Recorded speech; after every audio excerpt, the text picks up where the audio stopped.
BoulCountry.com. What are you doing here this morning at the press conference? We are here to see the beautiful clock, Shania Twain.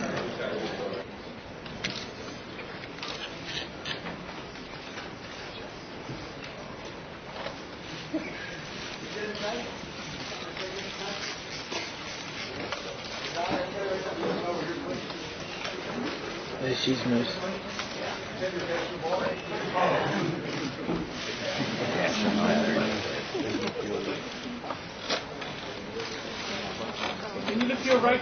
It's actually going to show up and do something with us, but we don't know what it is yet. Yeah, sure. Well, first of all, it's great to be here, and just look forward to the game. I love live sports in general. It's the most exciting part for me, to see the guys on the field sweating it out and playing football. So I look forward to that, and of course the performance. It's going to be fun and exciting for me, and hopefully all goes well for the show, but it's going to be fun, so see you all there.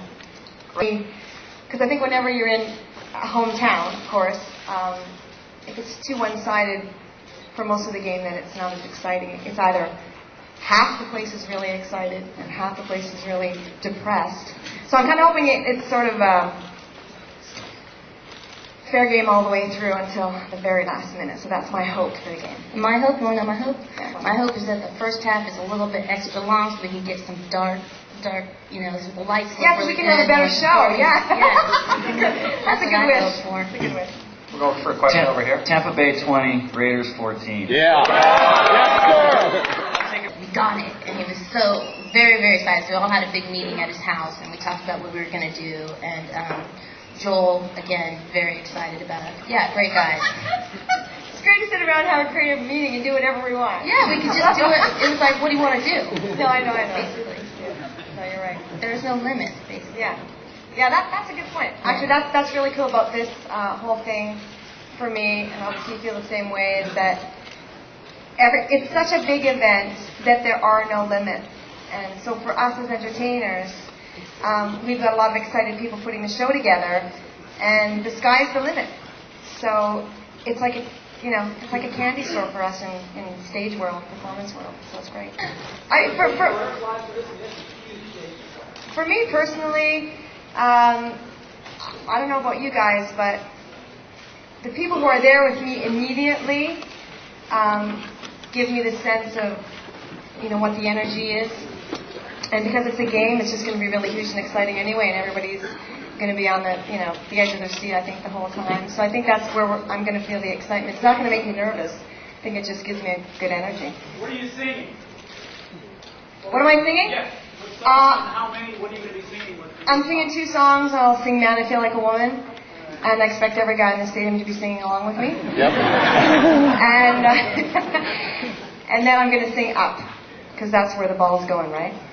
We'll go right here. The weather, obviously, how does it compare with performing at the Grey Cup? The weather. It's just, I don't know if I can compare. I think always doing anything with live sports has a whole other level of excitement and energy. And I guess it'll compare quite, I don't know, pretty much the same. I don't know. I don't know. I haven't done it yet. We're about to do it, so I'll have a better answer after the show. It's great. It's really, really great. Just have to say hi to all the Canadians watching. We have a lot of football fans there, obviously. Yeah. And it's great. I hope I do them proud.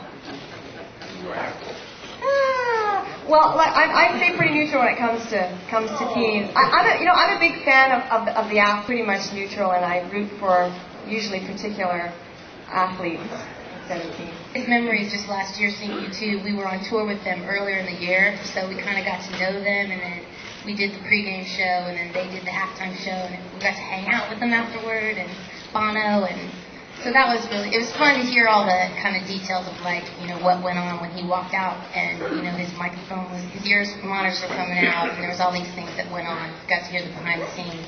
But that's my big memory as far as right this second, as you ask. Any of the rest of that? Well, being a Canadian, of course, not a very good thing to say here. We're all sports fans, right? Hockey is what I grew up watching the most, so when I was a kid, obviously it was Bobby Orr and all that sort of thing, and we've got Wayne Gretzky, but you know, it depends on what's going on. I mean, it could even be the Olympics. I mean, I like watching Olympics in any live sport, so when something specific is going on, then I usually pick a couple of athletes that I want to see do really well, and it's irrelevant to, you know, which team they're on or whatever. So. Okay, thank you very much, and we'll next see these performers Sunday in the AT&T Wireless Halftime Show. Thank you, No Doubt, and thank you, Shania Twain. Well, you can tune in to Mick Webb TV because one of my favourite segments at the moment is Mick's Fighting and Wrestling World. And guess who we got here? The King of Boxing, Don King.